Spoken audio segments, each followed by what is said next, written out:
कि जितना अधिक से अधिक हो सके इस मानव जीवन में भगवान का नाम लेना।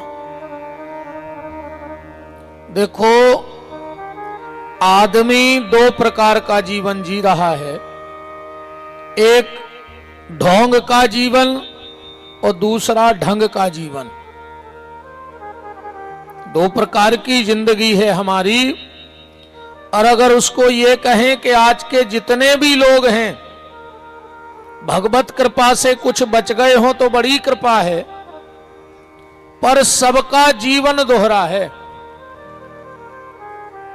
आज का आदमी दोहरा जीवन जी रहा है। एकांत में शराब और समाज में पानी छान के पी रहा है। ये हालत हो गई है आज के आदमी की। हम हैं कुछ, दिखते हैं कुछ, करते हैं कुछ, जाते हैं कहीं और पहुंच जाते हैं कहीं। ये जीवन का हाल है आज के व्यक्ति का। आदमी की दोहरी सोच। आपके पथरिया से चालू करें, दोहरी सोच क्या है?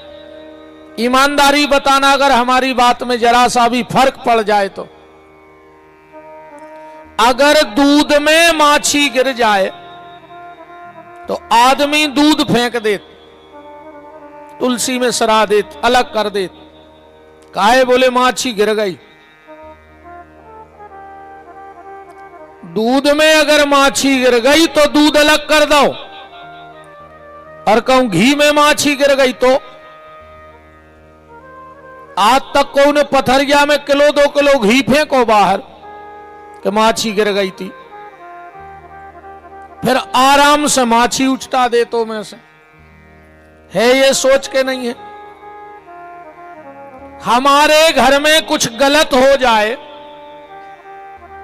तो हम लोग कहते कि भगवान की इच्छा है, और जो ही काम कहूं बगल वाले के हो जाए तो कहीं उनके पाप के घड़ा या फूट रहा है ना। तुम्हारे घरे गलत भाव सो भगवान की इच्छा, अब बगल वाले के हो जाए सो के पाप के घड़ा फूट रहा है। तुम्हारा बच्चा अच्छे नंबर से पास हो जाता है, गुरुजी रात भर सो नैया। और अगर बगल वाले कोई 1 नंबर ज्यादा लेके आ गओ और पैसा देके करवाओ, जब वो जाता ही कवे है तो।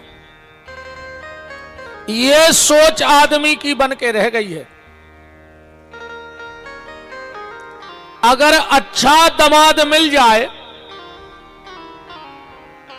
तो डुकरिया पूरे मोहल्ला में जाते अलग से सुनावे कि जी हमारे तो भाग खुल गए।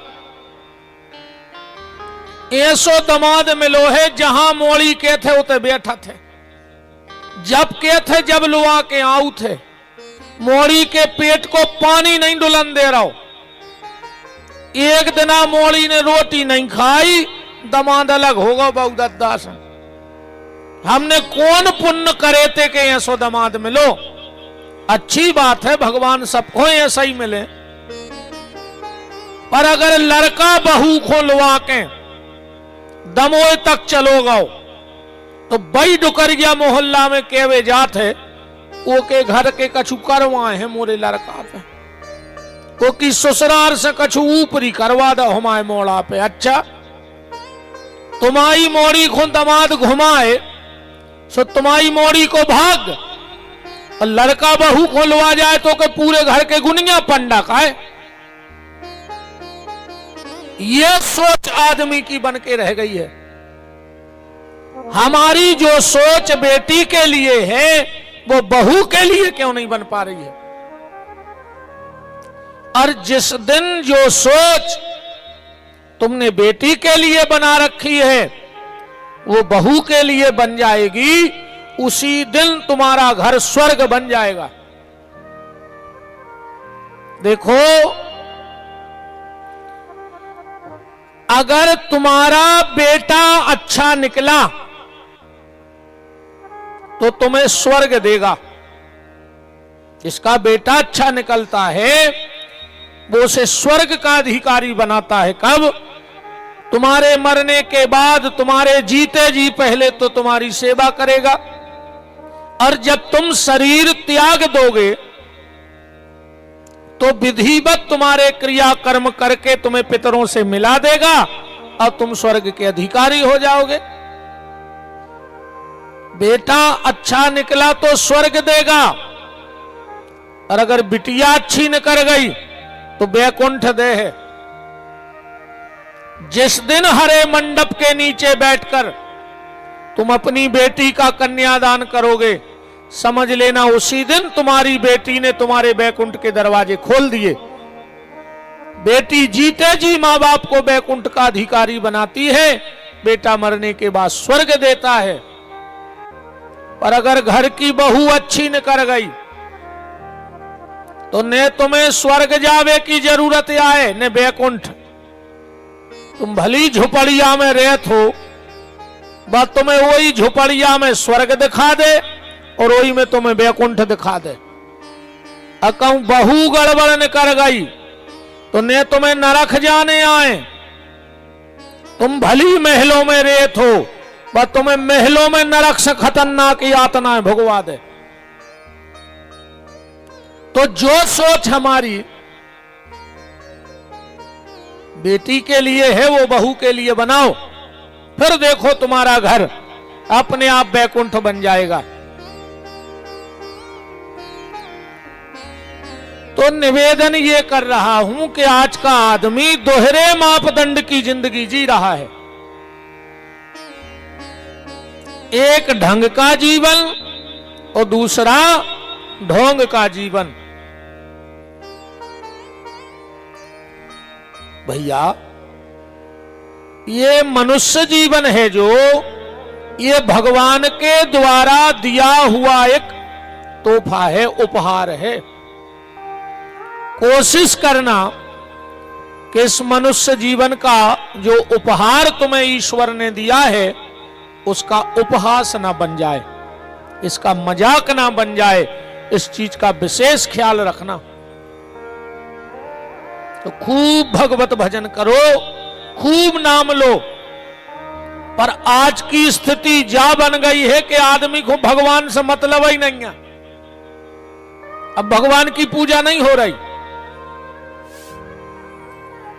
अब एक बात से समझ लियो सो तुम्हें पता पड़ जाए कि अब की स्थिति क्या है।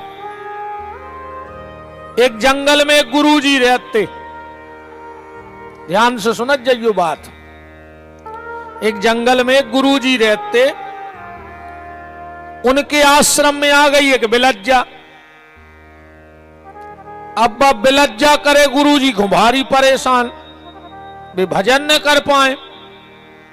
सो गुरुजी ने एक रस्सी ढूंढी, आश्रम में खूंटा ठोको और बिलज्जा बांध दी।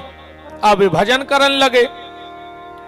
अब उनके जितने चेला आए उनने देखो कि हमारे गुरुजी बिलज्जा बांध के भजन कर रहे हैं, माने में जल्दी सिद्धि होत कहाई।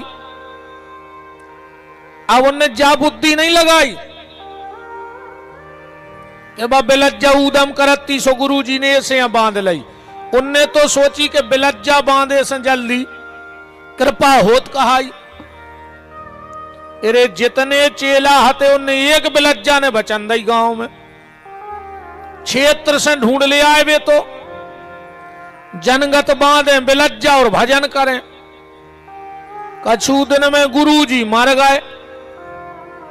उनके चेलों ने सोची कि रे दम गुरुजी मैंने हती, देखो वो मर गओ, बिलज्जा बची रही। सुनने गुरुजी की पूजा करी बंद और बिलज्जा पूजन लगे।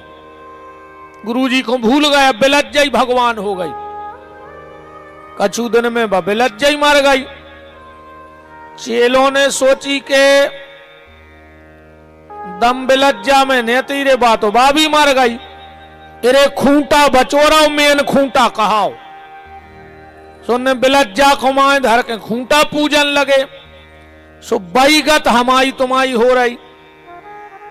अब अपन भगवान से मतलब नहीं, अपन हो को अब तो जनगत धरे हैं गुरुजी हर को खूंटा घरे पूजा में, अखंगे हैं टीका लगावे।